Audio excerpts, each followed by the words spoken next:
Good afternoon, everyone. Thank you so much for joining me today. We are meeting to discuss Dan's annual IEP review, and just to make sure that's updated and that we are in agreement of what services he's receiving.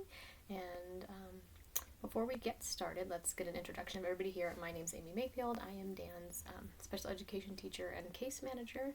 Also in attendance is Rachel Sampson, who is our SLP, our speech language pathologist. Carolyn Rapper is here via Zoom. She is the school nurse. And Dan's general education teacher, Miss Ashley Timmons, is also here to discuss Dan's progress today. And so thank you so much for meeting with me. And hi Dan, I'm glad to see you. I'm glad you could make it. I'm so excited to share with your mom what a great job you're doing and how much progress you've made. So like I said, the reason we're having this meeting is it is an annual review. So we are here to review the goals on Dan's IEP and see the progress that he has made and any goals that we might be modifying or any additional accommodations that we might be making or changes in service minutes, and just making sure that everybody is in agreement and that we are providing Dan with the support he needs to be successful going into third grade. Before we get started, let's just go over the meeting norms, and I want everybody here to know that this is a safe and respectful environment, and we will be actively listening to anybody's input or concerns. If you have questions, if we're using language that you're not understanding, please feel free to stop us and ask us questions to clarify. Everybody's opinion here is valid. We are all an equal part of this team, and we are here for Dan and to make sure that he is getting the services he needs and the supports he needs to be successful. So please just know that I value everybody's opinion and that I want to hear any ideas or suggestions you might have. Okay, so let's start by reviewing the PLAF, which is the present levels of academic and functional performance. So let me pull this up on my screen here and I can share it with you on the big screen. Sorry, let me get it up to the top here.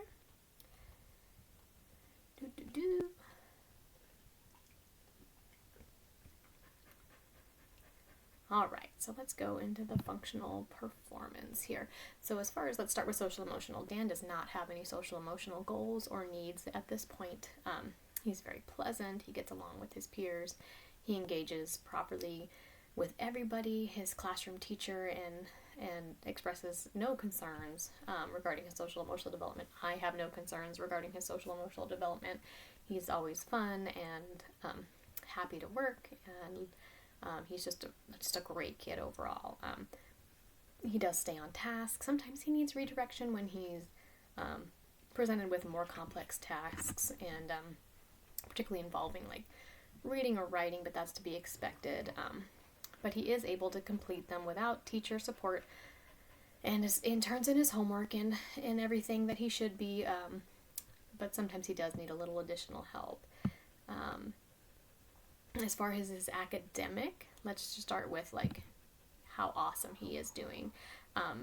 He has so many strengths, and he has come so far in these last couple years of growth in reading and writing.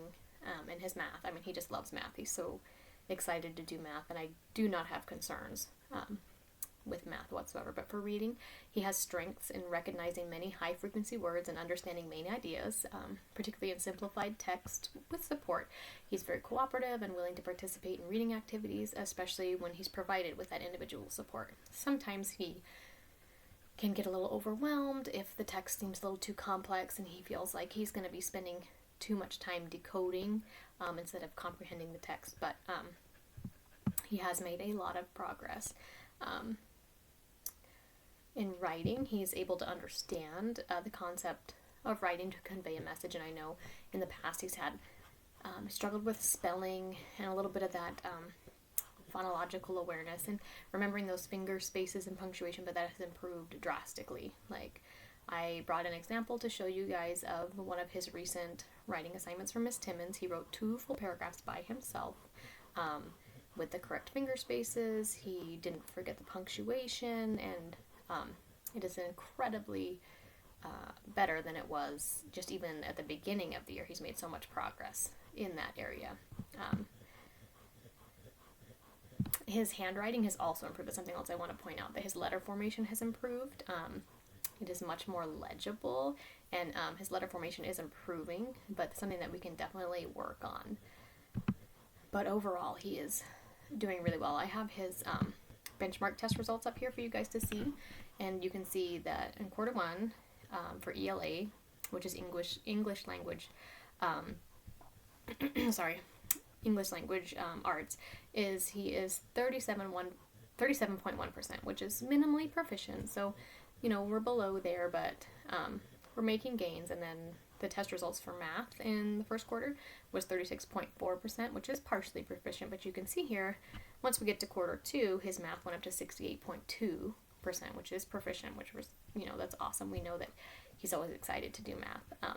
And then his ELA is 37.2, so there's just a little bit of growth in the ELA, but that's just one assessment we use. Just the benchmark is just something that we do in the iReady program, and it just helps the classroom teacher, keep track of his progress. So let's go down to the next section real quick, now that we've kind of covered how awesome he is and what a good job he is doing. The next part we need to talk about. Oh, do you guys have any questions for me at the moment? No. Okay. And let's see. We'll go into his goals and services now, because we are going to modify his goals a little bit, because he has made quite a bit of progress. So when we get to some goals, so by April 28th of 2026, Dan will accurately decode grade level regularly spelled 1 and 2 syllable words and recognize grade appropriate high frequency words with 80% accuracy on teacher created assessments in 4 out of 5 opportunities. So he's getting close there already. I think that is a goal that he can certainly achieve by our next annual review. That is definitely something that he can work on. He still shows some weakness in more complex phonological awareness tasks, such as segmenting and manipulating individual phonemes within words, which impacts his ability to spell and sound out words phonetically. So that's something that that goal, we really want to work on his decoding skills, as well as just recognizing those high frequency words, doing more flashcards and doing more flashcards and just more one-on-one. You guys could even at home write a high frequency word on like a sticky note and just place it throughout the house, and every time he goes past that word, he has to tap it and say the word before he goes and brushes his teeth or in the hallway or goes to his room. There's lots of little things that we can do to just help really cement those high frequency words into where he doesn't have to think about it. So the next annual goal that we're going to talk about is also in reading, because that's where he needs the most support. And that is when reading aloud from grade level text, Dan will increase his oral reading fluency rate to 45 words per minute with at least 90% accuracy on curriculum-based measures.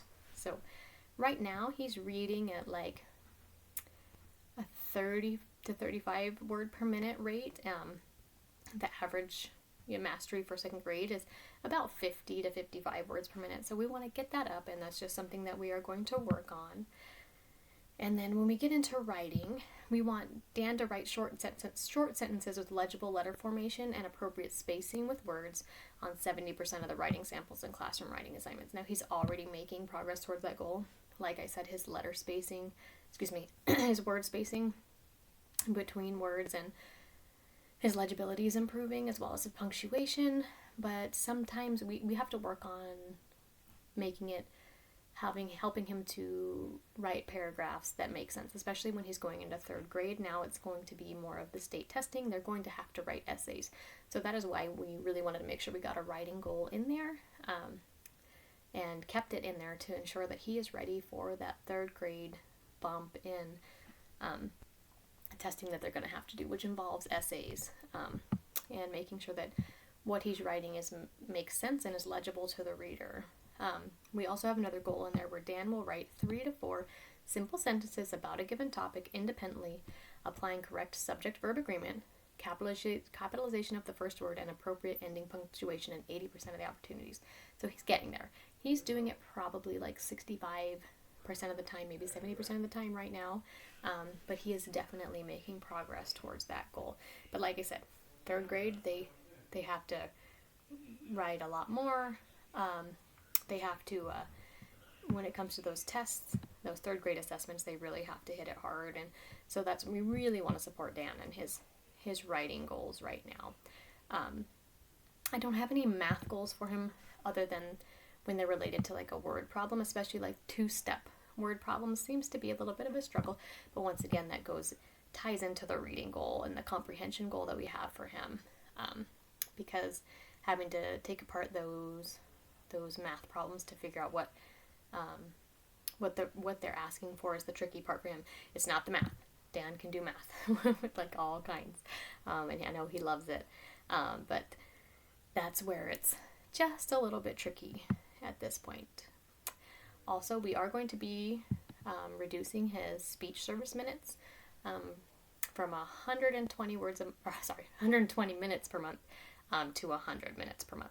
And I know that can be maybe a little concerning because he's made a lot of progress on his speech, but we are going to reduce those minutes. Rachel Sampson feels that he is making sufficient progress and he's come a very long way with his speech in the last year in particular, and that we feel that it's more important that he has additional classroom time in his gen ed classroom setting to work on academics and to be receiving that academic instruction, and not because speech is always taken out of class. It's never a push in. Like sometimes I can go in and I can work with Dan in the classroom.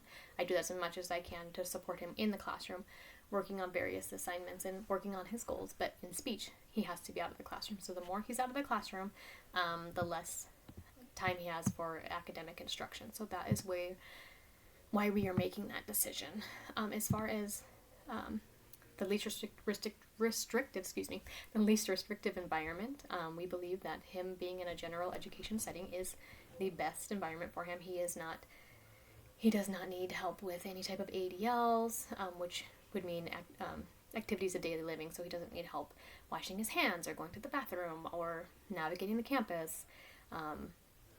None of that whatsoever. And being with his peers is exactly where he should be. So that is the least restrictive environment for him at this point, while we still continue to provide services and accommodations for him. At this point, we are not doing any modifications to his actual work. We're just providing accommodations. And some of those accommodations include preferential seating, being closer to the board, having the teacher read more complex instructions to him and making sure that he understands them. He also has sentence frames available to him at his desk at all times, so he can look at those sentence starters and help him to start a sentence. He has a word bank available to him as well, and he's always facing the board out. He's always in a seat where he is facing the board, so he's able to see all that visual support as well. And those are some accommodations that we're giving him, as well as, Ms. Timmons does small group instruction, and I pull him sometimes into room 11 to work with me individually just to do some of that real explicit phonics instruction, where he doesn't have a lot of the outside stimulus with his auditory processing that sometimes gets in the way. Does anybody have any questions so far? No, okay, so yes, the least restricted environment for him at this point is to remain in the general education setting and just receive outside services. He is also currently receiving 120 minutes monthly for reading and 120 minutes monthly for writing. And let's see. Sorry. A little slow on my computer. We are considering him for the extended school year potentially, Mom. I don't know if you have any thoughts on that. It could be beneficial to him, but like I said, he's not a kid that necessarily needs it. He is making good progress. He is working towards his goals and making gains. Actually, on his DIBELS, I can show you here on his DIBELS score, from the beginning of the year, he went from 301 to 355, which is a big jump. And DIBELS is basically the letter sound correspondence and letter names. That's what the testing they do from kindergarten to second grade until they get to third grade. That's when they start doing the AASA tests and all that. But he's not there yet. So DIBELS is what we use. So even just from the beginning of the year to the middle of the year, he's jumped like over 50 points. So he really is making progress. So I don't really think that an extended school year would necessarily be the best for him, and I don't think it's necessary. We could revisit that later next year when he has his annual reevaluation. We can discuss that if he doesn't make the gains that we are hoping that he makes this school year. Does anybody have any questions? Or does anybody have anything they would like to add, or any, are we in agreement that these accommodations are appropriate? Okay, so I've already given you guys the copy of your procedural safeguards. You have, thanks Mom for giving me Medicaid consent, and Dan, I just want to say how proud I am of you and how much hard work you've done and how far you have come. You're doing an awesome job, and I know you're a great kid, and we're just great to have you. It's great to have you here with us. Mom, you will be receiving a copy of the PWN, which is the prior written notice, which is essentially a summary of what we discussed here. So I'll be sending that out within the next 24 hours for you to review and sign, and all the parties that were here will also sign it to say that we were able to get together, discuss this meeting, and we agree upon the accommodations. So thank you so much. I hope you guys have a great day. Thank you so much for taking the time to meet with me. So in conclusion, I would actively listen to and address the needs of my families and stakeholders throughout the meeting by giving them opportunities to speak, making sure I regularly ask and check for understanding, see if anybody has any input or anything they would like to see or any concerns they may have, I think, and also reassuring them that everybody is an equal at this meeting and all of their input is valued is very important. And thank you.